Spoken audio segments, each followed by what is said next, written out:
little bit of a recap in this video, maybe speed through the last couple of days here real quick. Friday night, played a session. I was back here at this very card room. Word on the street is you guys like poker hands. Diving right in, looking at an early position limp, a button limp, small blind completes, and we check pocket threes in the big blind. 4 ways to a flop in which we flop ourselves bottom set. So when the small blind checks, I think I like to lead out right away. I can do this with some flush draws as well, maybe even like a hand like 8-9. You guys have heard about this balance thing. I think it's kind of important when you get to 5-10 and the player pool is a little bit smaller, playing with a lot of the same faces more frequently. So I can balance my bottom set, middle set, and top two pair sort of hands with some flush draws and maybe a hand like 8-9. Anyway, I lead out for $30. The early position player calls and the other 2 players fold. Turns an offsuit 7, so we make a full house here. And even though it looks kind of straightforward, it's a little bit of a decision. So do you want to bet and continue to try and get value from worse hands? Or do you want to check since there are some draws available, maybe allow those draws a free card? In this spot, I decided on a bet of $50, kind of like an in-between decision. I think when I bet small there, I can still get value from a jack, obviously getting value from a 7, and I don't fold out flush draws with this small bet sizing. Of course, there is some merit to checking. Perhaps top pair will bet, obviously a 7 is going to bet, and maybe flush draws will go into bluff mode. So I don't know, interested in your guys' thoughts actually in that spot, but I decided on the smaller bet of 50. And interesting news is that my opponent puts in a raise. He makes it 140 to go. Pretty good news when you have a full house. I decided in a flat call to not over-rep my hand. River's an offsuit 9. I check it over to him again, and this time he bets about $220. I think he's only got about $700 behind in this spot, so pretty straightforward, all-in jam for the maximum.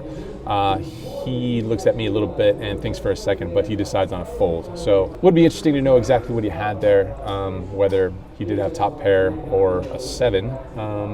But I feel like he would have thought about it a little bit more if he did happen to have a 7.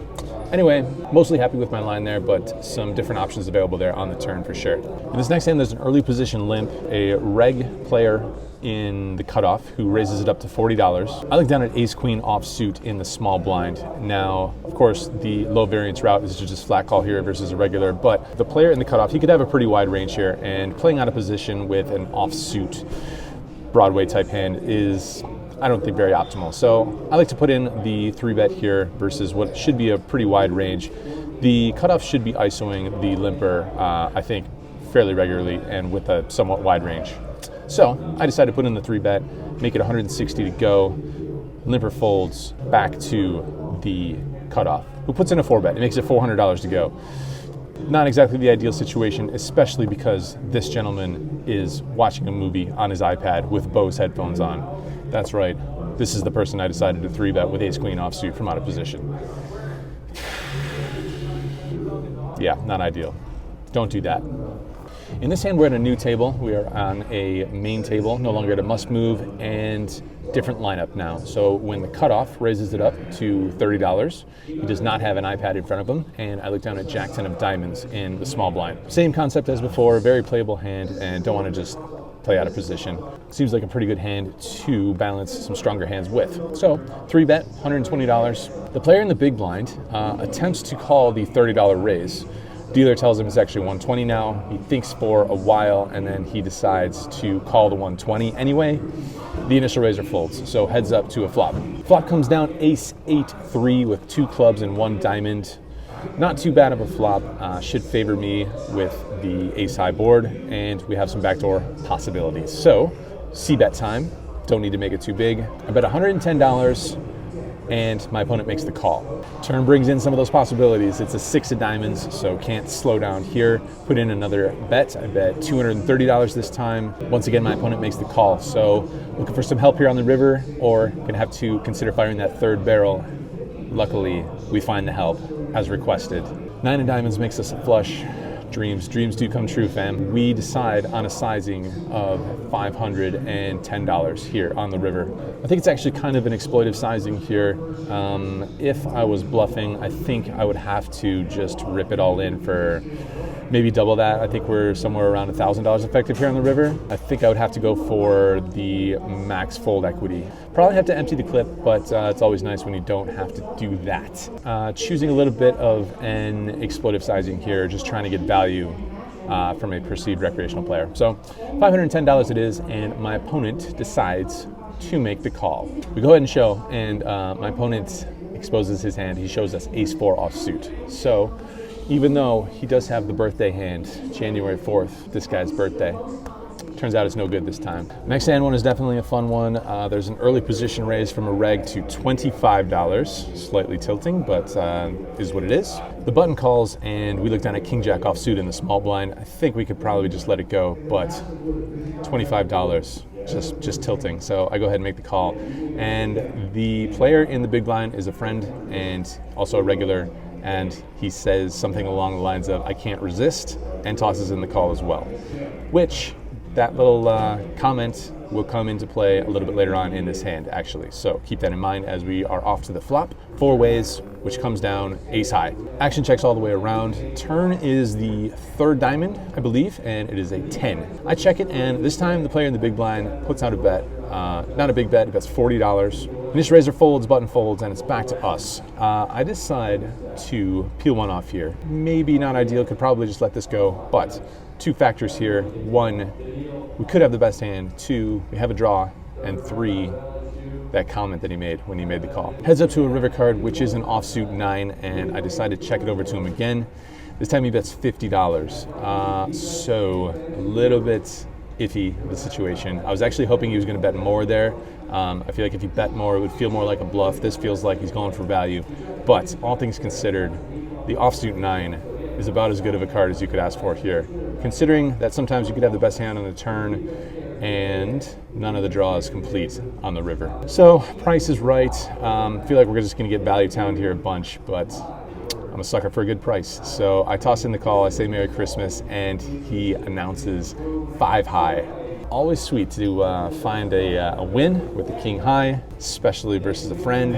Should I say who that was against? I'm not sure if I should. A couple more hands from that Friday night session. Under the gun makes it 30. I looked down at pocket jacks from under the gun +1, and I just flat here, kind of standard for me. My 3-bet range from under the gun +1 versus an under the gun range is very small. So flat here with the jacks, both of the blinds call. So 4 ways to a flop, which comes down 8-6-3 with 2 hearts. Action checks over to me, and I bet $80, and only the big blind calls. Turn is an offsuit 7, so now the board is getting very wet and connected here.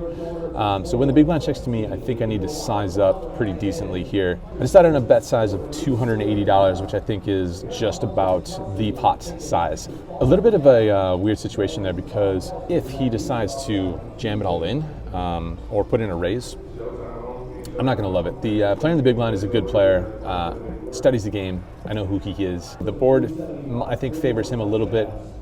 Being in the big blind, he can have pretty much anything. All 2 pairs are available, straights, sets, all sorts of stuff. So I don't think my hand is going to be faring too well against a raise, a check raise here on the turn. So I think I want to size up there to sort of discourage that sort of a thing. Anyway, $280 gets called by the big blind, so we're off to a river card. We see an offsuit 9 on the river. So now there are 4 to a straight on the board. Not ideal. My opponent checks it over to me. I just decide to check it back, take it to showdown. My opponent shakes his head and shows us 10-8 offsuit. So he makes a straight, and a straight beats 1 pair. Yeah, what can you do? I feel like we did our job in this hand. Maybe could have even bet a little bit more there on the turn. If he's going to call with this hand, maybe we can get even more value. And if he does happen to fold anyway, then that seems like a win as well, because he's going to have a lot of equity that we can fold out, and that would be a win in my opinion. All right, one more hand from this Friday night session of 5-10 at Bellagio. Early position raise to $30, and there's a player in middle position who makes it $60. I'm not sure if he comes from a limit background, but I've seen him do this a couple times during the session. And when I look down at pocket kings in the big blind, time for a 4-bet. So I make it $220 to go. The initial raiser puts in a cold call, and the player in middle position folds. So not the expected result, but seems okay, especially when we go heads up to a flop of king 9-3. I think I can size down a little bit here, even though there's a flush draw available. We do block a lot of the calling range with top set. So I decided a bet of $180. My opponent makes the call. So we see a 6, an offsuit 6 on the turn. I think I definitely want to bet here again. I bet $310 this time, and he makes the call. River is a beautiful offsuit 9, so we end up with a full house. He's only got about $700 or $800 left on the river. So pretty straightforward jam, all in, and my opponent thinks about it for a little bit before folding. No complaints there, good sized pot. Always makes it easy when you flop top set and river full house. Pretty straightforward hand there, some fun ones in between. So yeah, all in all, pretty fun session. Cashed out $4,000 worth of betting discs from that session.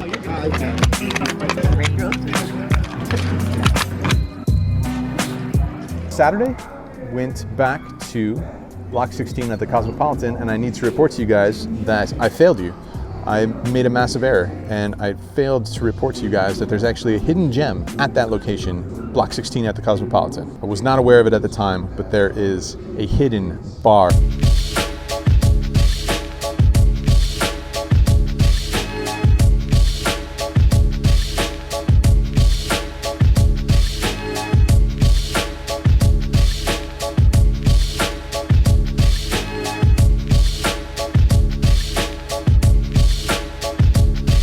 Highly recommend. Fantastic drinks in there. Not the cheapest drinks, but really good drink. And they have truffle nachos, which I'm gonna have to go back for at a later date. All right, guys, let's go play some poker.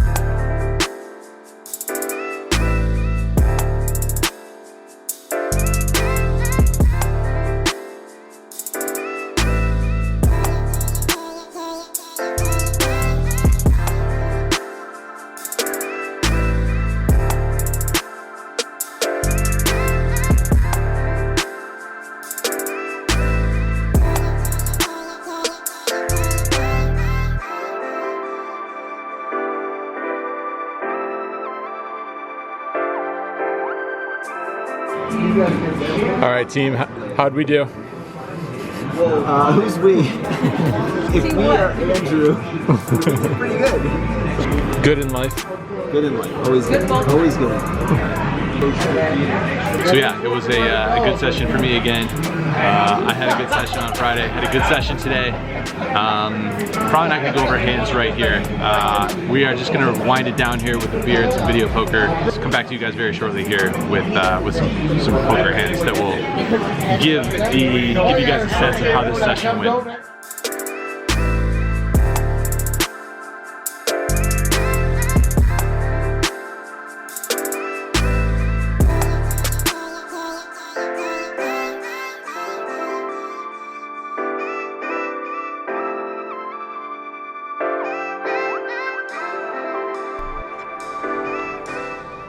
All right, guys, it is a wrap from this Sunday evening / Monday morning session here at the Bellagio. I have a couple hands I can share with you guys, but it's not going to be super in-depth, I don't think. Pretty straightforward session for the most part.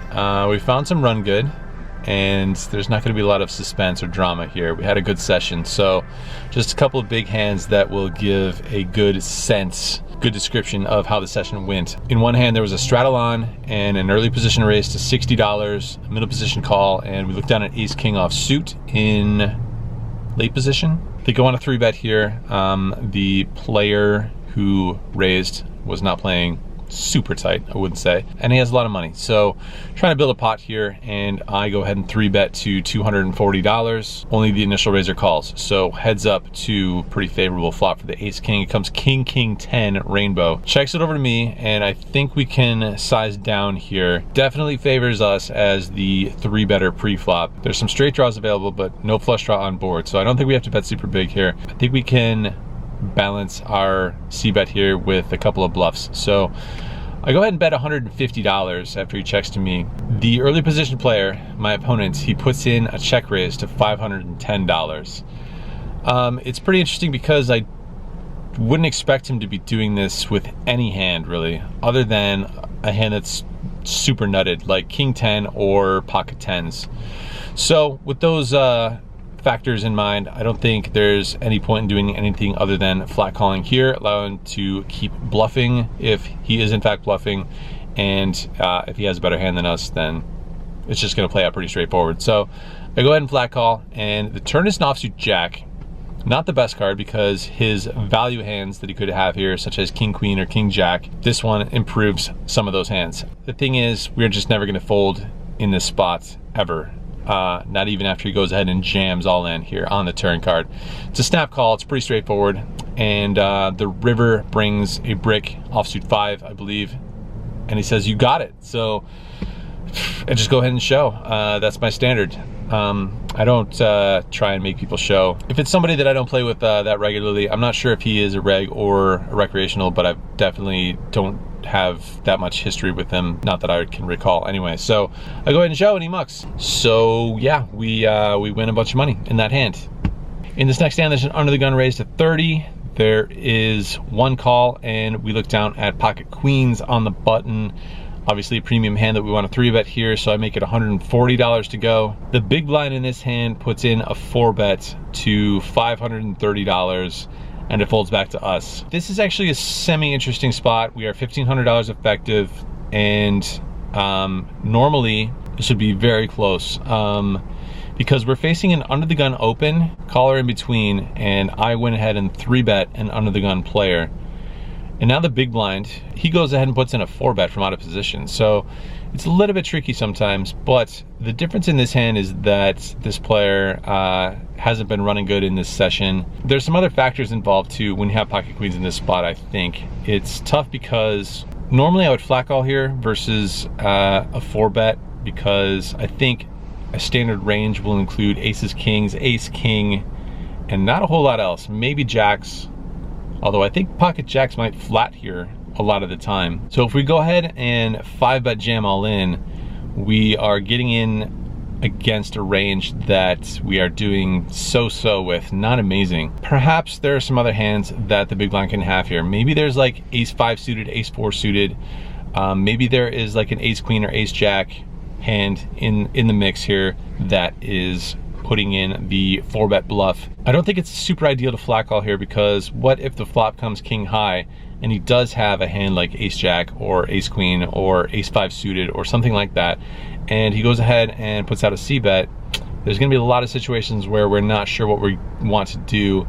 We could end up making a mistake, which would be pretty bad in this sort of situation. So I decide on the 5-bet jam, and my opponent snap calls. He's got ace king. We decided to run it twice. The first board runs out all low cards, and the second board we flop top set, turn is an ace, and the river seals it for us. So we win it on 2 boards. We scoop this one. Running good here at the Bellagio. Running good tonight, running good on Friday night. Get out of this game for over 6,000. Life is good. Life is good. Good things are happening this weekend. We just got back from Reno, doing our team run it up thing up there in Reno, and we are running it up here at the Bellagio this weekend for sure. A great 2 sessions. I think sometimes something that can happen after a good winning session is you sort of expect things to go very easily the next session. And I actually started out this session pretty card dead. Just decided to try and stay super patient on the must move game. Took that patience into the main game and waited for some good things to happen, and not got too out of line. I didn't want to force anything, expecting maybe a little bit of a downturn, but the opposite happens this time. There's this thing called winner's tilt. Not sure if you guys have heard this term before, winner's tilt, on an upswing, or you are following up a good session. You're expecting a lot of good things to happen every time you enter a pot, and you're just kind of firing away. It's important to remain patient and not just assume things are going to keep going your way after a good session. So pretty happy with the way things played out tonight. Obviously we ran into a lot of run good. When you win with pocket queens twice versus ace king, you scoop that pot. It's easy to think you look like a genius, but there's definitely some run good involved there. But good balance of patience, found some great spots, ran good, happy with the play. All right, moving on. And by moving on, I mean off to bed. Oh, and by the way, this is what a flag looks like. Red, white, and blue chip, $5,000 chip. I don't think we've ever had one of these on the vlog, and certainly never introduced one formally. Who knows, maybe one day we'll have a nice little collection of flags. Next stop is the cranberry, the $25,000 chip. Someday we'll get a cranberry.